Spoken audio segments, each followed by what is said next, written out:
जो रशिया के साथ कोलैबोरेट करके वो इंडिया में बनाया जाएगा, और उसकी जो मारक क्षमता है वो डबल है S-400 से। तो ये सारे निरंतर जो है हमारा अब चलता रहेगा।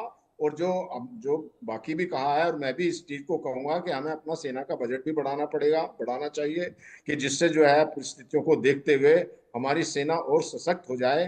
तो इसमें कोई दो राय नहीं है। जो DRDO है, defence research and development organisation, मैं 30 साल उस ऑर्गेनाइजेशन में रहा हूँ।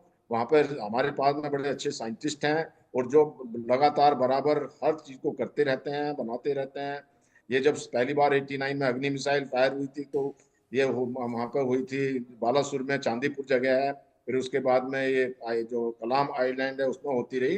तो ये जो लगातार हमारा जो अभी, आपको ये मैं एक बात और बताना चाहूंगा कि अभी जो हमारा जो स्वदेशी शस्त्र को जो देखने के बाद में बहुत सारे लोगों का, बहुत सारे कंट्रीज का इंटरेस्ट हुआ है। फिलीपींस के साथ में पहले ही जो है उन्होंने हम ऑर्डर दिया था ब्रह्मोस का। अभी वियतनाम, मलेशिया, चिली, UAE और साउथ अफ्रीका, इन कंट्रीज का भी इंटरेस्ट बढ़ गया है। सब जो है अब भारत की तरफ देख रहे हैं। हमारा 2.6 बिलियन का डॉलर्स का जो है एक्सपोर्ट है। तो इससे कई फायदे होंगे। हमारी जो है फॉरेन एक्सचेंज बचेगी। दूसरा सबसे बड़ी बात ये होती है कि युद्ध के दौरान में अनलिमिटेड सप्लाई चाहिए। अगर आप दूसरे कंट्री के ऊपर डिपेंड करते हैं तो वो कितना देता है कितना ही नहीं देता है, ये बड़ा मुश्किल है कहना। जब अपने कंट्री में है तो आप उसको दिन रात बढ़ा सकते हैं, दिन रात करके कितने भी आदमी लगा करके, मशीनों को लगा करके अपनी क्षमता को पूरा कर सकते हैं। तो जो आत्मनिर्भर भारत की तरफ जो कदम है अभी जो, वो बहुत अच्छा है।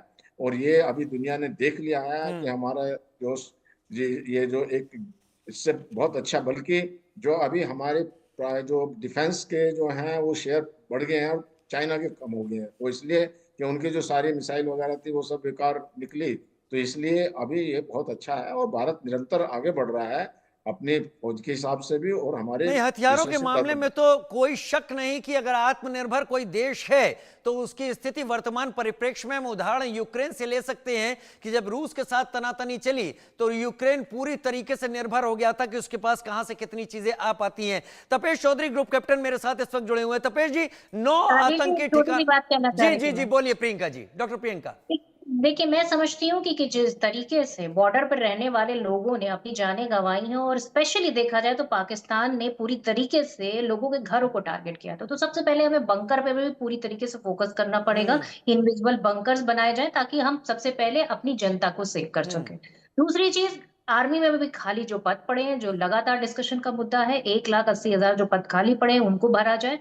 तीसरी चीज, अग्निवीर की जगह परमानेंट जो हमारे जो सैनिक होते हैं उनकी भर्ती की जाए। ये सारे मुद्दे हैं। हम मानते हैं कि हथियार हमारी जरूरत है, पर सेना और सेना को मजबूत करना और हमारे लोगों को सुरक्षित करना ये भी उतना ही जरूरी है जितना बाकी चीजें जरूरी मैं है। एकदम मानता हूं, आपकी सारी बातें मानता हूं जो आप कह रही हैं, क्योंकि आप भी इस देश की नागरिक हैं और आपके भी दिमाग में देश की सुरक्षा सर्वोपरि हमेशा बनी रहती होगी, इसमें कोई शक नहीं है। तपेश जी, मैं आपका रुख कर लेता हूं। 9 आतंकी ठिकानों पर मार की गई थी, लेकिन 12 अभी भी बचे हैं। पाकिस्तान में गड़ी हबीबुल्ला है, बतरासी, बालाकोट, ओघी और बोई है, और पीओके में सिंसा, गुलपुर, बराली, ढूंगी, छेलाबंदी, अब्दुल्ला बिन मसूद और ढुलाई इस वक्त मौजूद हैं। क्या इतने ज्यादा जो एरिया अभी भारत के पास बचे हैं जहां पर पाकिस्तान ये फौज एक बार फिर से तैयार कर सकता है? मैं फिर उसी जगह पर आ रहा हूं, पता नहीं क्यों घूम के, इस बात को मत समझिएगा कि मैं वहां पर ला रहा हूं। कहीं बहुत मेरा मन उन थिंकर्स के बराबर शायद नहीं सोचता होगा, लेकिन लगता है ऐसा है कि शायद हम अभी और आगे बढ़ सकते थे, पीओके में मौजूद इन भी ठिकानों को खत्म कर सकते थे और उसके बाद हम अपनी शर्तों पर चीजों को सेटल करते। तपेश जी। तो राजीव जी, एक सवाल आपने, मैं आपकी इस बात का भी जवाब दूंगा। एक सवाल आपने पूछा था कि आपको अनस्टेबल पाकिस्तान चाहिए या स्टेबल पाकिस्तान जी। चाहिए। मैं इस सवाल का जवाब आपसे मांगता हूं कि आप जिस सोसाइटी में रहते हैं, आप अपने पड़ोस में किसी गुंडा एलिमेंट को देखना चाहेंगे क्या? कोई रोग एलिमेंट जो रोज नाटक करता हो? नहीं, एकदम आप सही कह रहे हैं, किसी हालत में नहीं देखना चाहूंगा। उसीलिए तो सवाल मेरे दिमाग में आता है कि हम अपर हैंड लिए हुए थे, 5 टुकड़े पाकिस्तान के तय हैं, भारत को बस वहां पर अपनी कोशिश करनी थी। बलूचिस्तान अपनी तरफ से है, सिंध पहले से लगा हुआ है, Khyber Pakhtunkhwa north west frontier province वो अफगानिस्तान कहता है मेरा है, ईस्ट पंजाब बचता भारत ये कोशिश अगर करता तो। क्या मेरी सोच गलत है तपेश जी? नहीं, ये मैं इसको आपके सेंटिमेंट्स मान सकता हूं कि सेंटिमेंट्स तो पब्लिक के ऐसे ही होते हैं। अगर हम डिफेंस के प्लान्स की जानकारी रखें थोड़ी सी, और किस तरह से डिफेंस के लोग लड़ते हैं या जिस तरह से डिफेंस के प्लान बनते हैं, एक्चुअली ऑब्जेक्टिव्स वॉर में बनाए जाते हैं। कोई भी वॉर जो लड़ा जाता है ना, एम के ऊपर लड़ा जाता है, और वॉर का उद्देश्य होता है कि अपनी विल को दुश्मन पे थोपना।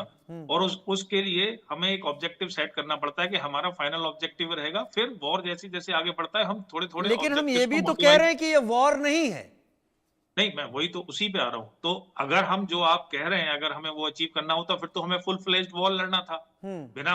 और वो वॉर जैसे हमने कारगिल में लड़ा था, कम से कम 50 दिन लड़ना था, तब जाके वो अचीव होता। तो जो मेजर जनरल बंसल ने भी कहा कि हम एक इकोनॉमी है, हम रोग नेशन नहीं है, ठीक है, जिसके पास खोने के लिए कुछ नहीं है, तो वो तो कुछ भी कर सकता है। लेकिन जब भी कोई वॉर लड़ा जाता है उससे हमें कोई फायदा नहीं होता। इस बात की भी क्या गारंटी हम बलूचिस्तान को अलग कर देंगे और पीओके को ले लेंगे, उसके बाद भी हम इन टेररिस्ट से नहीं लड़ना पड़ेगा हमें? ये भी तो कोई गारंटी नहीं है ना। और इसीलिए ये जो आईएमएफ का लोन है या जो भी सपोर्ट बाकी कंट्रीज कर रहे हैं या अमेरिका कर रहा है, चाइना कर रहा है, सब इसी चक्कर में है कि पाकिस्तान उस लेवल तक ना टूट जाए कि वहां टेररिस्ट के हाथ में न्यूक्लियर वेपन्स आ जाए। पाकिस्तान की स्टेबिलिटी सभी को चाहिए। ये जो बीच बीच में लोन देके और सपोर्ट देके जो किया जाता है, ये उसी वजह से है। दूसरी बात ये है कि आप कह रहे हैं बार बार क्या हमको नहीं जाना चाहिए था। देखिए, हमारा जो भी कभी भी कोई भी ऑपरेशन प्लान होता है, या तो वो रिएक्टिव होता है, अगर वो एक्टिव ऑपरेशन होता है तो उसका एक ऑब्जेक्टिव सेट करना पड़ता है। आप वॉर में डेली ऑब्जेक्टिव चेंज नहीं कर सकते। आप अपने ऑब्जेक्टिव्स को आप उसके हिसाब से टैक्टिक्स को मॉडिफाई कर सकते हैं, लेकिन आपका मेन ऑब्जेक्टिव रहता है। तो हमने शुरुआत ही अपने किसी ऑब्जेक्टिव से की, और अगर हम 2 दिन बाद कहीं और पहुंच गए और फिर सब लोग कहने लगे नहीं अब पीओके ले लो, तो अब पीओके का ऑब्जेक्टिव सेट कर लिया, फिर बोला पीओके ले लो, अब बलूचिस्तान ले लो। ऐसे वॉर नहीं लड़े जाते। तो मेरा कहने का मतलब यह है कि सेंटीमेंट्स अपनी जगह पे हैं, हमें फ्यूचर भी देखना है। हमारे जैसे माइंड्स जिन्होंने ये डिसाइड किया, जो फौजी लोग या